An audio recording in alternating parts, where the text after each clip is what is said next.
Oh, oh my goodness. What happened yesterday? Yesterday, RF Kennedy Jr. and Tulsi Gabbard sat down in the beautiful city of Las Vegas, Nevada, and they hosted a town hall. And I thought it was absolutely phenomenal. I think everyone should go and watch the 2 hour conversation that is on Kennedy's YouTube channel. It would be worth your time. But I wanted to talk about 3 key things that I saw. For one, it has to do with a lot of people have been very critical of RFK Jr. saying, how could you trust Trump? He's broken so many promises in the past. What if these are just empty promises? What if he is just not going to do the things that he's telling you he was going to do and you're just endorsing him for nothing? What if that happens? Well, Kennedy could tell you with pretty fair amount of certainty that no, he believes in his promises. He believes in his character. And he spends a little bit of time talking about that. So I think and he gives you some great reasons. So I love that. And secondly, he talks about the transition team and what it actually means and what he's doing and why it's so critical and important. I saw this from Anna Matson. She wrote in the title saying, Trump is working on the transition team 3 months early due to private donors. Kennedy spoke about this. Trump said, I'm going to put you on the transition team, which I didn't ask for. But President Trump told me that the last time around, when he got into office, he was not prepared to govern, that he didn't really know what came next. He's doing this to prepare. He's doing this so he doesn't waste any time going into his second term. And I absolutely love this. And you're going to hear it from his mouth right now. The last thing I wanted to share is Tulsi Gabbard. She doesn't explicitly say make America happy again, but what she does is actually she talks about make America healthy again, as Kennedy does as well. But she actually broadens that conversation up because she doesn't just limit health to physical health. She talks about spiritual health. She talks about mental health. She talks about happiness. And I thought it was so wildly beautiful. And I think everyone else is going to appreciate that. Another thing that I wanted to share, this is so breaking, but Kamala Harris finally spoke with the press. And I think it went just as well as anybody would expect it to. And I'm very excited to show you guys that. But let's get into this by George. Check this out. Yeah, I lost a lot of family and friends, but I have a new family.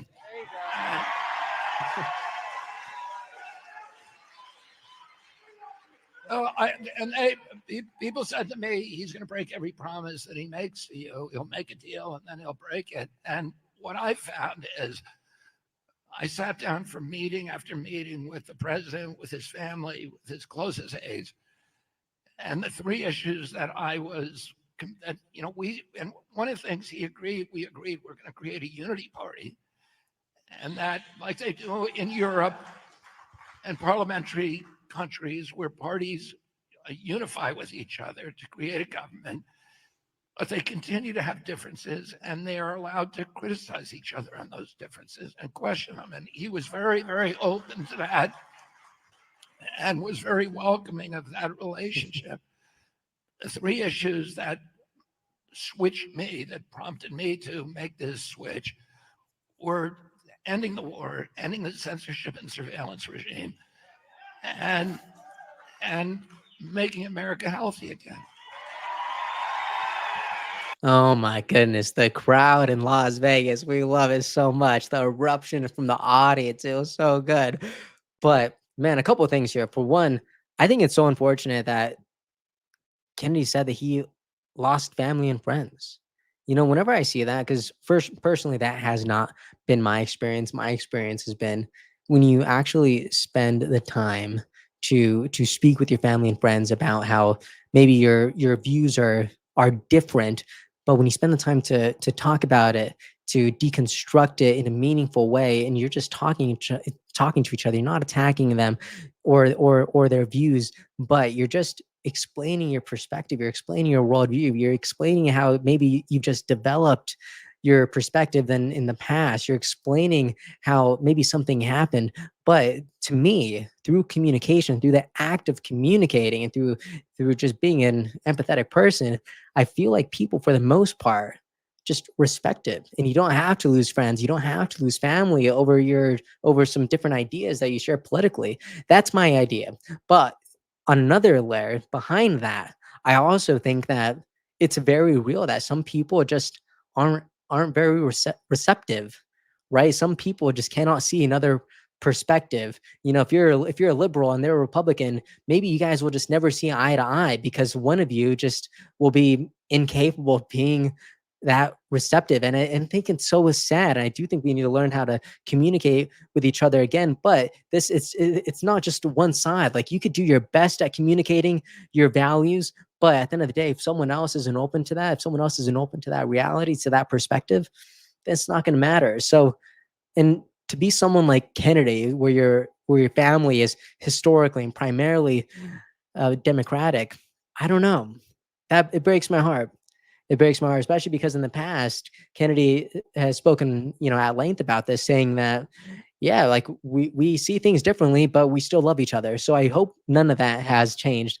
But another thing is, at the end, he talks about how they have differences and they're allowed to criticize each other on those differences and question them, and that Trump was very, very open to that. And to me, I think that's very reflective of how we should actually communicate with our friends and family. Like, maybe we don't have to agree on everything, but that doesn't mean that we actually can't, stand side by side them, just as we're seeing, the MAHA and the MAGA people actually standing side by side. So I actually really enjoyed that conversation.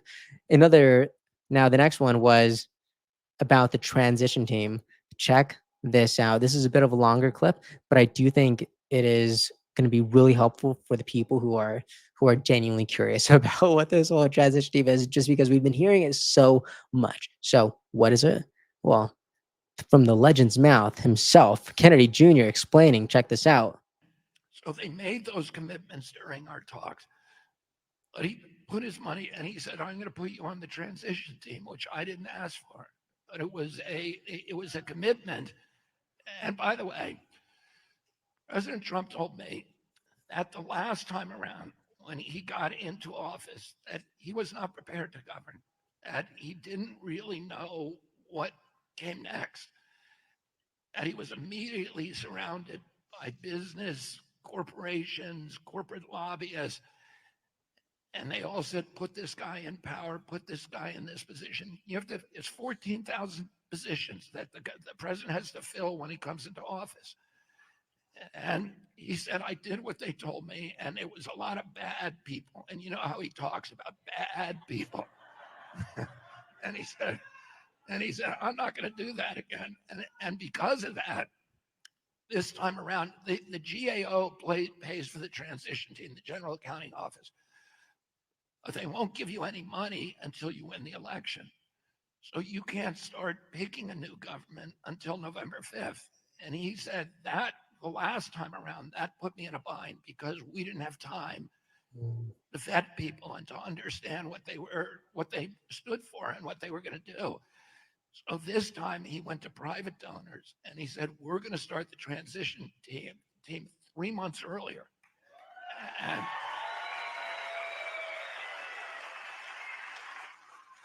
And he didn't just say that, but they were aggressively approaching us and saying, we're going to have this meeting.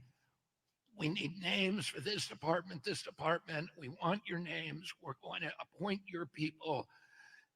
And we've been actively involved. My daughter-in-law, Amaryllis, who runs my campaign, is going to be moving into Palm Beach. The smartest person. Somebody said to me the other day, Amaryllis Fox Kennedy is the smartest woman I've ever met. And I said, no, she's not. She's the smartest person that you've ever met.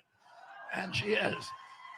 And she's going to be living day to day in Florida, working on the transition team because that's what they requested. Wow.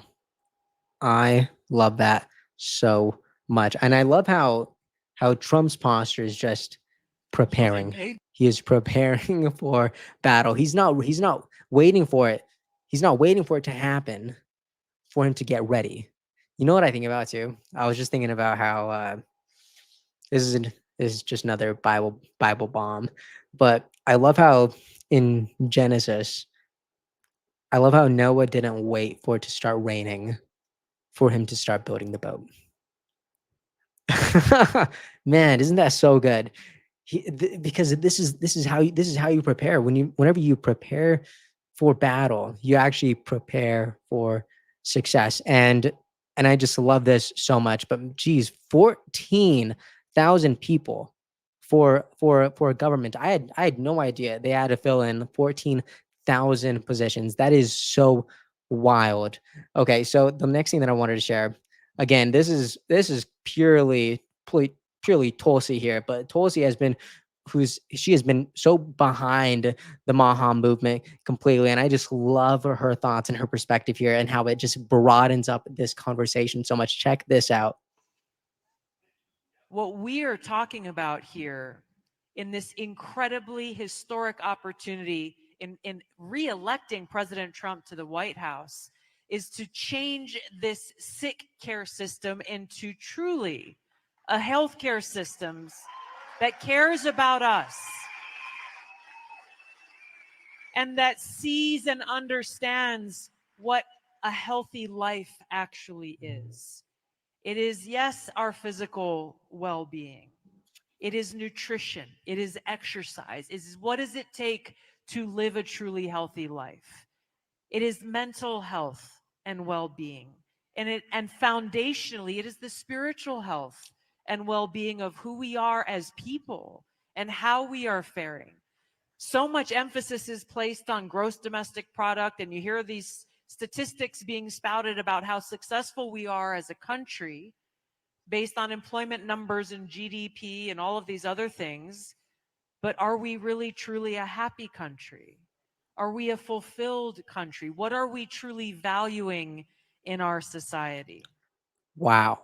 Tulsi out here asking the real questions. Jeez. And I love how both of these people kind of like both RFK Jr. and Tulsi, I think they represent just both sides of the same coin. One, obviously, Kennedy's talking about, seed oils and chronic health and that entirely poor part of this conversation. But then you see Tulsi expanding on it, talking about like what it means to be alive, talking about the joy, talking about the spirituality. And geez, I just thought that was so beautiful. And if you remember the conversation that we had in the last video, we talked a lot about making America happy again. And geez, the people in the comment section, this community is so vibrant and alive, and people just responded to it in such a beautiful way that I could have never imagined. Look at this comment here. I love Make America Happy Again. Wow. Make America happy again. Make America healthy and happy again. I love Make America Happy Again. Joyful. Your podcast is beautiful, Adam. So inspiring. Yes, make America happy and loving again. Come on. It's such a wonderful feeling to be happy and bring on more happy. There we go. Wow. I love this so much. I truly enjoy content. It makes me happy to see other people involved. America, Americans do need to be happy again, united again, working together again. There we go. Make America happy again. Oh my gosh, isn't this so beautiful? So I love this idea being represented in this conversation from Tulsi. So I am so wildly grateful for that little piece of wholesome content. Speaking of wholesome content, look at this. This was from President Trump, just shared yesterday. His granddaughter, in the middle of a rally, came up and look at what happened. I thought this is just, man, it's the same idea from the conversation that we had last time about making politics positive again, right? Positive politics. Look at this wholesome piece.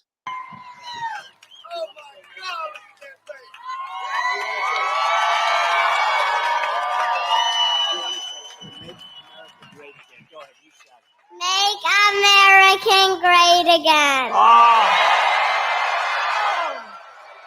That was great, honey. Wow.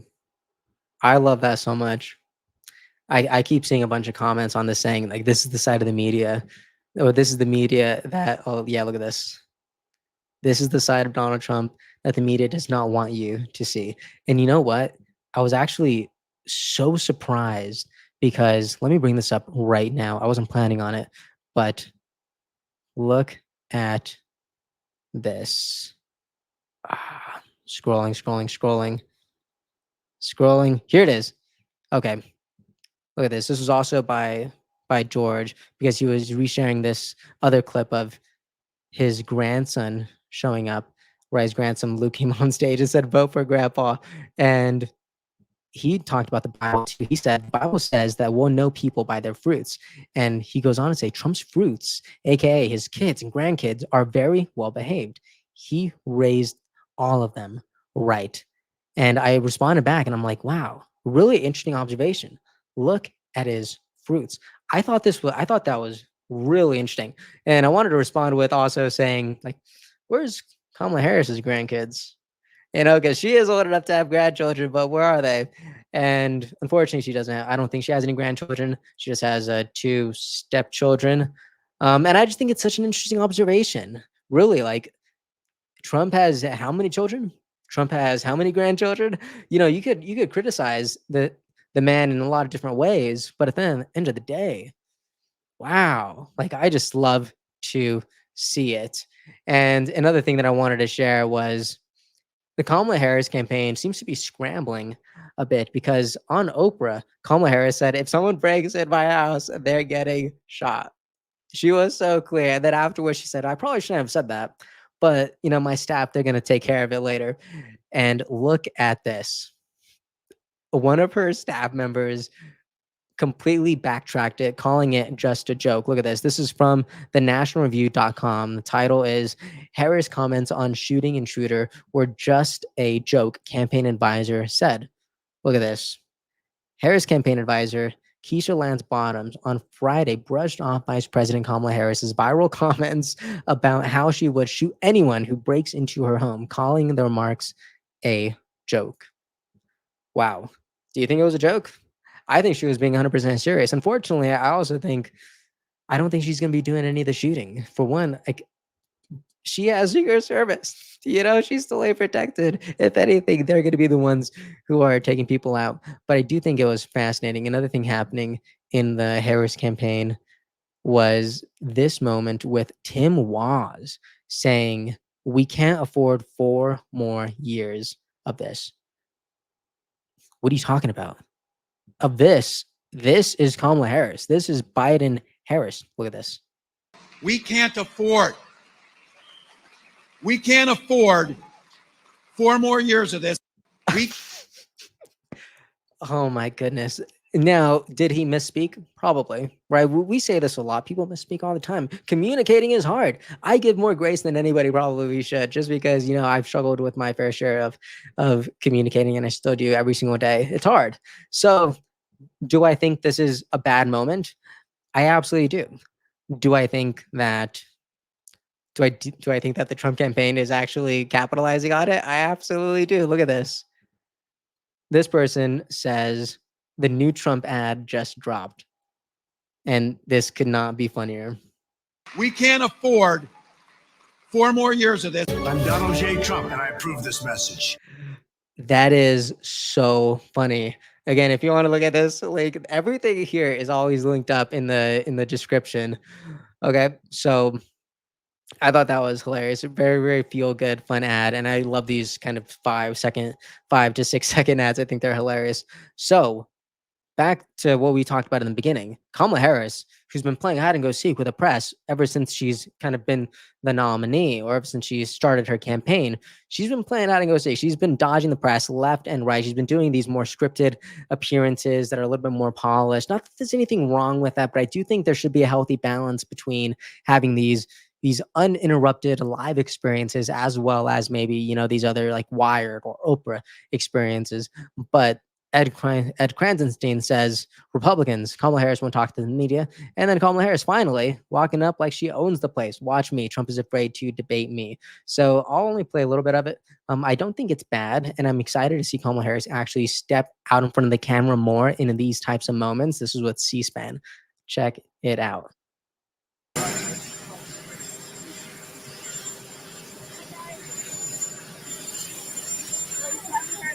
Another debate, so I'm hoping the former vice president will agree to that. But we have a lot more to discuss. You raised $27 million from this fundraiser. That's the largest since you've raised since you were at the top of the ticket. That's a lot of money. How are you feeling about that?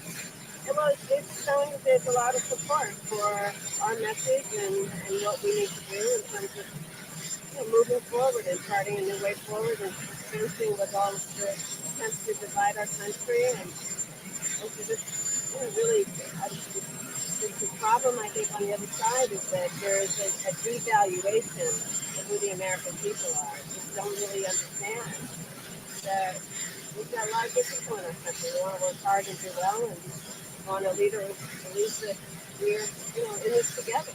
And I do. Are you giving any comments to the state? Yeah. Can you tell us anyone what that will be about? We do. So I'm going to be giving a speech that is really to outline my vision for the economy. And she's going to be talking. So if you want to continue watching the rest of it, it'll be all linked up. But I'm, for one, I'm taking this as a win. I wanted her to be more forward in the press and wanted her to be more open, and that's what she's doing. A couple weeks ago, we were complaining about how she completely dodged the press, and yeah, so we're taking this as a win. Is she the most eloquent? Probably not. Is she as sharp as she is on the debate stage? Probably not. But again, this is spontaneous. Okay, so I do want to give her a lot of grace here, and I do think the more she talks to the press, the more confident she is, the more she develops her communication style, and I think that's great, right? And again, Republicans for a really long time were saying Harris won't talk to the media. So again, it's her kind of combating that narrative, and I don't know, I like it. Another conversation that I think is that I believe is important is, for one, Kamala Harris wants another debate.